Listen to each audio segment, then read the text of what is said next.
conflit à l'est de la République démocratique du Congo et dans le Grand Bandundu, les conséquences et le piste des solutions, tel est le thème d'une matinée d'échange et de solidarité organisée samedi 8 juin dernier au centre d'accueil Monseigneur Dr Chaumba à Kinshasa par l'Église du Christ au Congo ECC en collaboration avec la Conférence des Églises de toute l'Afrique, c'est en sigle, et la Commission africaine des Églises réformées venus du Cameroun, Ghana, Kenya, Malawi, Togo, Afrique du Sud, pour ne citer que ceci.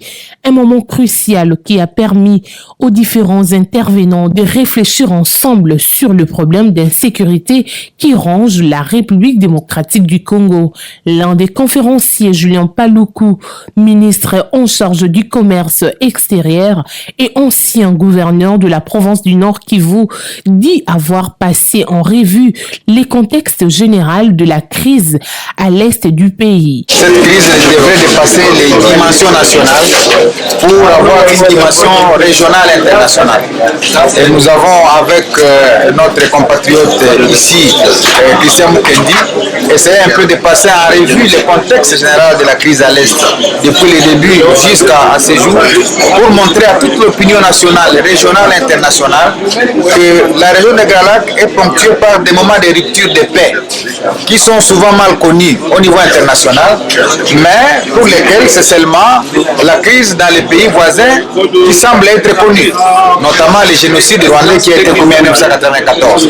Mais nous avons déroulé une série d'éléments qui démontrent qu'en RDC, il s'est passé également un autre génocide oublié, avec près de 10 millions de morts de par la guerre, mais également près de 8 millions d'autres morts qui sont en fait ce qu'on appelle les effets collatéraux de la guerre. Les enfants, les vieillards, les femmes qui meurent lorsqu'ils sont en débandade, dans des camps de déplacés, lorsqu'ils manquent à manger.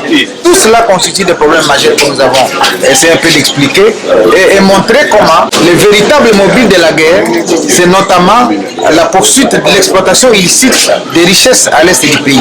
Qu'il s'agisse des richesses minières, qu'il s'agisse des richesses touristiques, cela constitue en fait le mobile de la guerre et pour lequel toute la communauté internationale est restée presque muette. Et donc l'objectif pour lequel nous saluons l'Église du Christ au Congo de cette conférence, c'est pour permettre au monde entier de connaître davantage ce qui se passe en République démocratique du Congo et ne plus avoir la sourde oreille, parce que ce qui se passe en Ukraine aujourd'hui, ce qui se passe dans la bande de Gaza aujourd'hui est moins que les atrocités vécues en République démocratique du Congo. Et donc l'Église a pris l'engagement également de devoir aider à mieux communiquer sur la cruauté humaine qui se passe dans les pays pour qu'il y ait une appropriation au niveau général et qu'un jour les Nations Unies reconnaissent le 4e génocide, à part celui des Arméniens, à part celui des Juifs et à part celui des Rwandais, pour que désormais la RDC soit reconnue comme pays victime du génocide et que les auteurs du génocide soient réellement punis. On ne se limite pas seulement à décréter le génocide, mais également qu'on puisse poursuivre tous ces auteurs de tous ces génocides qui a été vécu en RDC. Cette rencontre de grande envergure a été décidée à l'Église lors d'un comité exécutif de l'ECC tenu en 2019, un moment de change pour que le participant sache aussi les problèmes d'insécurité qui fait face la République démocratique du Congo. Il a été sollicité par l'Église depuis 2019 dans une réunion du comité exécutif de la Communion africaine des Églises réformées à Nairobi, au Kenya. Mais il y a eu aussi beaucoup de choses contre la COVID-19 qui a fait que la réunion prévue en 2020 ne puisse pas avoir lieu. Nous avons toujours insisté, aujourd'hui Dieu a fait grâce que nous sommes là. L'important c'est de partager cette expérience de douleur avec nos frères et sœurs de la Communion mondiale des Églises réformées, ici représentée par plusieurs pays en Afrique. Notre joie, c'est de voir cette expression de solidarité, cette expression de compassion, cette expression d'amour pour que nos frères et sœurs s'intéressent aussi à la souffrance du peuple congolais et cherchent à en savoir plus.